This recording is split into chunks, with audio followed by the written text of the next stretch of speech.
Our hockey insider, Pierre LeBrun, is fresh off the plane from the Board of Governors meetings in Florida, and he was kind enough to take a little bit of time to talk to us tonight about what happened at the Board of Governors meetings. And I know, Pierre, you had a chance to sit down with Edmonton Oilers President Jeff Jackson, and when you're sitting down with Jeff Jackson right now, the topic of Connor McDavid's extension has to obviously come up, and I know you have a full piece coming up Friday in The Athletic.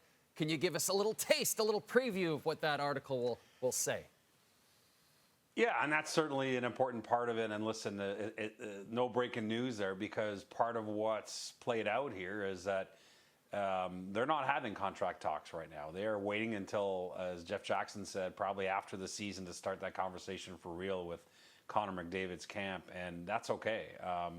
You know, what transpired with Leon Draisaitl a year ago is kind of a good pattern to match, in that, as you may remember, Jay, Leon Draisaitl didn't want to talk about his contract until after last season, and it took a while, but they eventually got to that extension. And that's not to say that, you know, the situation with McDavid has to necessarily go as late into the summer as it did with Draisaitl, but it's certainly a reminder that July 1st is not a deadline. Just because we have a show on TSN called For Age and Frenzy does not mean that Connor McDavid has to sign 1 year ahead of time that day just for James Duthie.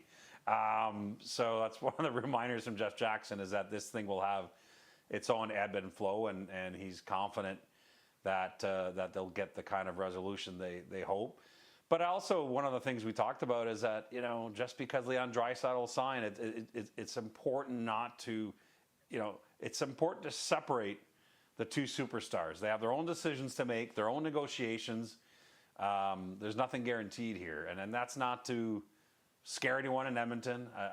Again, Jeff Jackson is confident that this will have a positive ending, but we did talk about the fact that, you know, Leon Draisaitl is a human being and Connor McDavid is a different human being, and they have their own decisions to make at some point in time. And Pierre, something that could definitely play a big role in McDavid's contract, that was a topic at the meetings, the fact that the salary cap could potentially go up as much as 5% next season. Boy, if it does, there's going to be a lot of GMs breathing easier, Pierre, not just Jeff Jackson and Stan Bowman, but a lot of GMs who have potential big contracts coming up. Well, I mean, honestly, the two players I think about the most are McDavid, but also Kirill Kaprizov in Minnesota, who's having a Hart Trophy year so far for the Minnesota Wild. And yep. You know, Craig Leopold, the owner, started laughing when I talked about, well, how high do you need the cap so you can extend your guy next summer? Everyone's thinking about it, and those are massive extensions potentially in play there for McDavid and Kaprizov, and every dollar is going to count. And you know, in all the years that the cap system has been in play, this is really the first time that we've left the December Board of Governors meeting, Jay, where owners didn't have just one figure to worry about. Usually this is where they get next year's cap, a ballpark number, right? Which right now would be 92.5 if it goes by the current formula. But what Gary Bettman explained to owners and also to us after the Board of Governors is that, well, maybe we'll negotiate a new cap number with the NHLPA during the labor talks in February and over the next several months, because the revenues are about to explode in the NHL.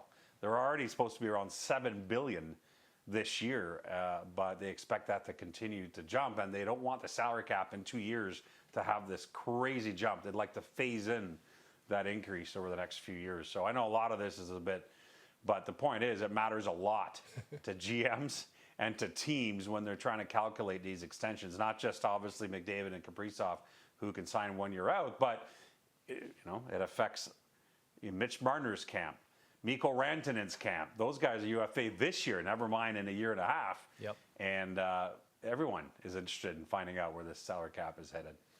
And then before we got into salary caps at the Board of Governors meetings, you guys, you and Chris and Darren, reported about Michael Andlauer's charge of soft tampering to the New York Rangers with regard to Brady Tkachuk trade rumors. And, you know, it's interesting, you know, CJ said in one of your hits that Bill Daly had spoken to Andlauer and, you know, said sort of there's nothing really concrete here that we can do anything about.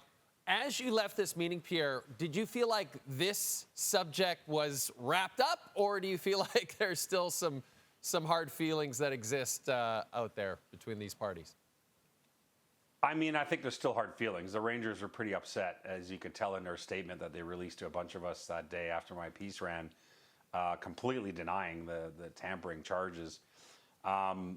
There's a lot to unwrap here. One is that if I'm a Senators fan, I love the fact that my owner, Michael Andlauer, loves his team that much. He came out swinging to defend his captain, Brady Tkachuk. That's what this is about. It's more about this than going after the Rangers, although it's hard to separate the two for obvious reasons. But, you know, as Michael Andlauer told me during that interview, he's been the owner of this team for just over a year, and the Senators as an organization have already had to put out 3 different fires when it comes to Brady Tkachuk trade rumors. And I think the Senators feel at times that they deal with things that a lot of other markets don't have to, and they're tired of it, they're sick of it. And as Andlauer said, you know, they have not spoken to a single team about Brady Tkachuk the entire time he's been there as owner. And so he's irritated, and that's how it got manifested in that interview that, you know, why are there people talking about our captain? And the context is important too, because the league just put out a memo a couple of weeks ago to teams reminding them that they frown upon tampering and that there are fines, potential loss of draft picks for tampering. It's a big deal. I'm not ready to tell you, Jay, that tampering is going to stop. Okay. As we get closer to July 1st every year, like, let's get real. Yeah. You can't ask a team or an agent to wait till July 1st to actually communicate for the first time about what may happen. Let's just be realistic about that. But that context was important because the league had just, you know, reminded teams tampering's not good. And in Michael Andlauer's eyes, that was a form of tampering. The flip side to all of that is players' names get thrown out all the time because, you know, front offices do plan for the trade deadline or for the offseason or have dream lists. And in this case, you know, the Senators aren't trading Brady Tkachuk, so it's probably a dream wish for the Rangers. But I don't know that what played out was tampering as much as just irritating in reality for the Ottawa Senators. And what Bill Daly told me, the deputy commissioner, is that he informed Michael Andlauer there's no basis for the league to have an investigation here. There's no proof that tampering was at play.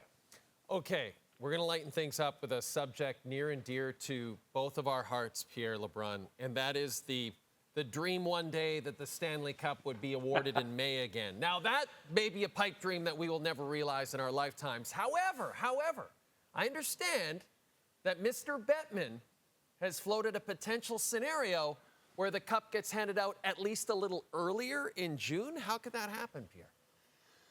Yeah. In fact, although I will say that during Gary Bettman's media session at the end of the Board of Governors Tuesday, he joked out loud about how ridiculous it would be to start in August and end in May. And I swear that was a shot at me. I'm telling you, Jay, that was a shot at me, but it's okay. By the way, why is it preposterous? Yeah, August is too early. August is too early. No, and so what's happened is it's not so much Gary Bettman, but other league staff that have had very, very, very preliminary discussion last year with NHLPA about a different form of schedule. And really, the most important part of it, I think, from the league's perspective, is actually reducing preseason games. Remember, we talked about that earlier this year with all the injuries. It is reducing preseason games, going to 84 regular season games instead of 82. And yes, there's also the potential to end the season a couple weeks earlier, have the cup awarded by June 10th at the latest. Wouldn't that be great compared to June 24th, which is when Game 7 Edmonton, Florida was last year. And by the way, Game 7 this year scheduled for June 23rd. Wow. So it's ridiculous. It's way too late in the summer. There are a lot of people around the game that want this. There are a lot of people that don't. And one very important voice is ESPN. They don't want the regular season to start the first week of October because of baseball playoffs, and they're a very important partner for the NHL. And that's a problem because if you're going to move the schedule up, you need to start, you know, in and around October 1st. So we'll see where this goes. But part of the reason why I think Gary Bettman wanted to downplay the possibility of all this is because he has to have this conversation with the PA when they start CBA talks in February. And we got a lot of that this week, Jay. Yeah. What about this? What about that? Well, we got to talk to the PA about it. And it's true. Yeah. I mean, they have to sit down with the PA and draw up a whole new CBA or a CBA extension. And a lot of these different things that we're talking about will be part of that.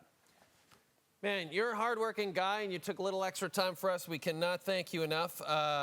listen, unpack, relax, maybe pour yourself a scotch because you deserve it, buddy. Thanks for this. I'm just going to put my feet up, brother. Well deserved. Thanks, Pierre.